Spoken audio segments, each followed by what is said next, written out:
Welcome to section 5, Pedagogies to Support Gender Equity. So today I'm going to tell you a little bit about some of the particular strategies that I use in my learning and teaching design, but more importantly, in some of the activities and the way that I engage in learning and teaching in my classes. So I'm going to start by considering the naming and representation of characters in learning materials and scenarios.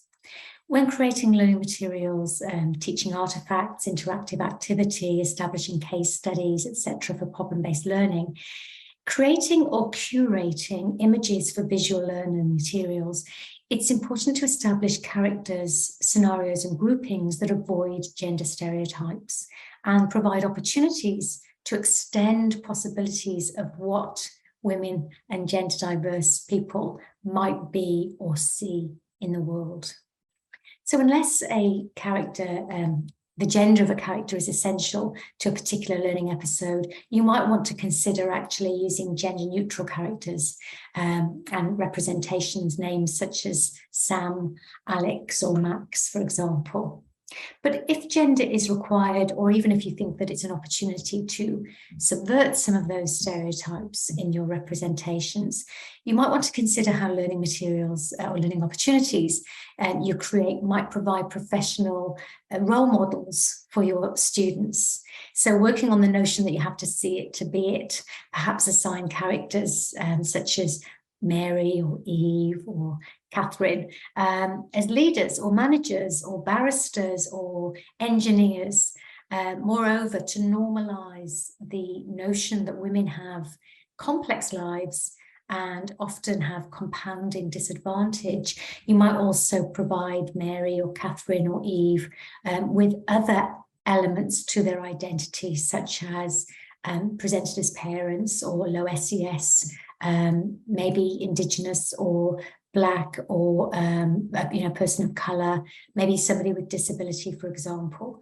So the images, the narratives and scenarios we employ can serve to reinforce or consciously disrupt gender stereotypes. We can consciously use our pedagogy to mitigate the impacts of gender stereotypes in that way.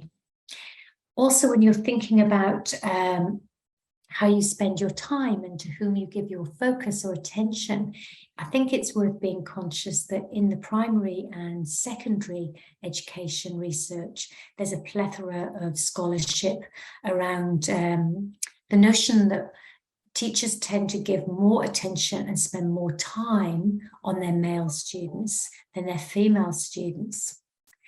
So to be gender inclusive really requires us to actively seek opportunities to engage with women and gender diverse students, to encourage them to ask questions, to contribute to learning activity, etc. And while we're on the kind of subject of being conscious, maybe consciously creating learning groups with a mix of gender will also support gender equity in and through your learning. It's generally good practice, unless there are racial sensitivities or nuance, to provide opportunities for students to work in groups with students with different gender identities, and where possible also to assign the group leader role to a woman or a gender diverse student, providing opportunities for women, for example, and men to work collaboratively, and for women to lead a group in that context really normalizes men learning from and identifying the value of women's insights and leadership, and also provides the opportunity for women to practice adopting leadership roles within mixed gendered groups, sharing ideas, expressing solutions to and with men. But we must remember as well that women are not one homogenous group. We looked at this briefly when we looked at intersectionality, or the notion of compounded marginalization. So really thinking also about some of those cultural backgrounds of some of our women and gender diverse students and how we incorporate those can be really helpful.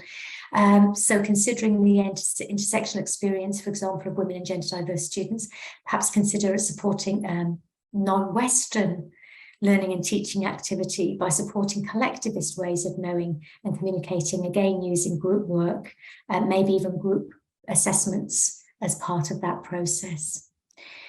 Being conscious of the gender of the authors and the scholars that you discuss in your learning and teaching activity. We mentioned this in terms of epistemological equity, really making sure that we're valuing women and gender diverse scholarship.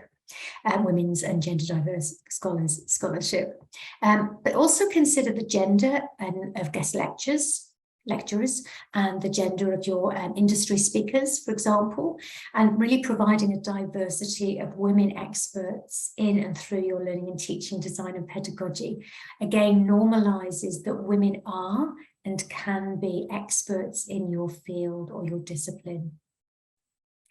Again, we mentioned androcentrism earlier in the series, and again, a pedagogy where or pedagogical practices where you consciously address androcentrism can again support gender equity. So you can address androcentrism by explicating, making really explicit some of the gender barriers or problems that exist in your disciplinary field and the impacts of that androcentrism. So once made explicit, you might want to either identify how the instances and impacts may be addressed, may be overcome, or you might even set a task or an assessment item for students to consider androcentrism within your field and for them to identify strategies to mitigate androcentrism within their particular practice as well. The focus could be the basis of classroom interactivity activity or other task-based work. We must also remember that some of our female students or women students and gender diverse students may not feel overly confident and comfortable speaking publicly and speaking in a group. So some might not want to share their ideas in a public forum or answer questions publicly. So please therefore also consider using strategies such as think, pair, share, where students can share ideas in small groups, encourage chat activity within the online learning space that you're using, encourage discussion board activity through your learning management system. Again, these strategies really provide space for women and gender diverse people whose voices often go unheard, provides a platform for them to share their knowledge and their insights, to apply their knowledge, but also to potentially ask questions and receive clarification. In somewhat of a conclusion, I'd like to kind of reinforce that inclusive practice includes all. So it's therefore not only women and gender diverse people that really value inclusive practices. The suggestions I've provided here will not only seek to disrupt gender stereotypes, but also provide a diversity of learning activity that supports a lot of other students. For example, expanding what and who is considered valuable knowledge and valuable knowers supports all diversities. Diversifying the range of guest lecturers, of industry experts, for example, in a course expands the students' ideas about what knowledge is and who knowers are. Presenting women and gender diverse people in group work, consciously extending ways in which non-Western ways of knowing and thinking and practicing are included in your pedagogical practice as well, providing opportunities for people who are not confident speaking in public. All of these inclusive practices are specifically identified in this series to support women and gender diverse students, but actually they are inclusive of many, many of our other students. So inclusive practice includes all. Thank you so much for considering some of these ideas, some of these inclusive practices and approaches. And I wish you all the very best in your learning journey in terms of applying and reflecting on your application of some of these strategies. I started this module with these words. We all want to live in a world where everyone enjoys equal rights, resources and opportunities, regardless of gender. But in reality, women and gender diverse people are disadvantaged and discriminated against in workplaces and communities. I hope that through your reflection on and through your implementation of some of the strategies shared in these set of videos and the series that more generally, that you feel more equipped to engender gender equity in and through your learning and teaching. I wish you all the very best with your equities work and reframing what higher education might be able to provide for us all. Thank you.